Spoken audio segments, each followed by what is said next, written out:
నమస్తే welcome to 24/7 news TV నేను మీ Shanvi Tollywood beauty queen Samantha ప్రస్తుతం సినిమాలేవీ చేయట్లేదు శాకుంతలం ఖుషి తర్వాత తెలుగు వెండి తెరపై కనిపించలేదు శామ్ అయితే తన పుట్టిన రోజున నిర్మాతగా ఒక సినిమాను అనౌన్స్ చేసింది అందాల తార ప్రస్తుతం ఆమె దృష్టంతా Bollywood web series Citadel Honey Bunny పైనే ఉంది రాజ్ డీకే తెరకెక్కించిన ఈ స్పై యాక్షన్ థ్రిల్లర్ సిరీస్ లో సమంతకు జోడీగా బాలీవుడ్ హ్యాండ్సమ్ హీరో వరుణ్ ధావన్ నటించాడు ఎప్పటి నుంచో షూటింగ్ పూర్తి చేసుకున్న ఈ క్రేజీ వెబ్ సిరీస్ నవంబర్ 7న ప్రముఖ ఓటీటీ ప్లాట్ఫామ్ అమెజాన్ ప్రైమ్ వీడియోలో స్ట్రీమింగ్ కానుంది కాగా ఇది సమంతకు రెండో వెబ్ సిరీస్ గతంలో ఇదే కాంబినేషన్లో తెరకెక్కిన ఫ్యామిలీ మ్యాన్ 2 వెబ్ సిరీస్ లోనూ ఒక కీలక పాత్ర పోషించింది దీని తర్వాత బాలీవుడ్ లో మరో క్రేజీ ప్రాజెక్ట్ కు సమంత గ్రీన్ సిగ్నల్ ఇచ్చినట్లు సమాచారం రాజ్ అండ్ డీకే నిర్మాణ సారథ్యంలో తెరకెక్కుతున్న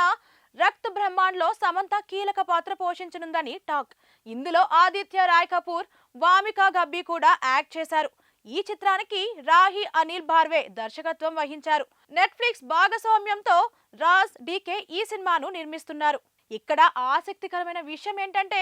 సమంత ప్రస్తుతం తన దృష్టిని బాలీవుడ్ పైనే ఉంచినట్లు తెలుస్తోంది తెలుగు సినిమాలను పూర్తిగా పక్కన పెట్టినట్లు తెలుస్తోంది పాన్ ఇండియన్ సినిమాల కోసం టాలీవుడ్ నుంచి ఆమెకు అనేక ఆఫర్లు వస్తున్నాయని అయితే శామ్ మాత్రం హిందీ ఇండస్ట్రీ పైనే పూర్తిగా ఫోకస్ పెట్టినట్లు తెలుస్తోంది చాలా మంది తెలుగు నిర్మాతలు క్రేజీ ఆఫర్లు ఇస్తున్నప్పటికీ హిందీతో పాటు పాన్ ఇండియన్ ప్రాజెక్టులపైనే ఆమె ఎక్కువ దృష్టి పెట్టింది ది ఫ్యామిలీ మ్యాన్ సీజన్ 2 ఘన విజయం సాధించడం ఆమె నిర్ణయానికి కారణం కావచ్చని తెలుస్తోంది ప్రస్తుతం ముంబైలోనే ఎక్కువగా ఉంటుంది శామ్ అసలు హైదరాబాద్ లో కనిపించడం లేదు దీనికి తోడు ఇటీవల నాగ చైతన్య శోభిత ఎంగేజ్మెంట్ జరగడంతో ఇక కొన్నాళ్ళు ముంబైలో ఉండిపోవాలని ఈ భామ డిసైడ్ చేసుకుంటున్నట్లు గుసగుసలు వినిపిస్తున్నాయి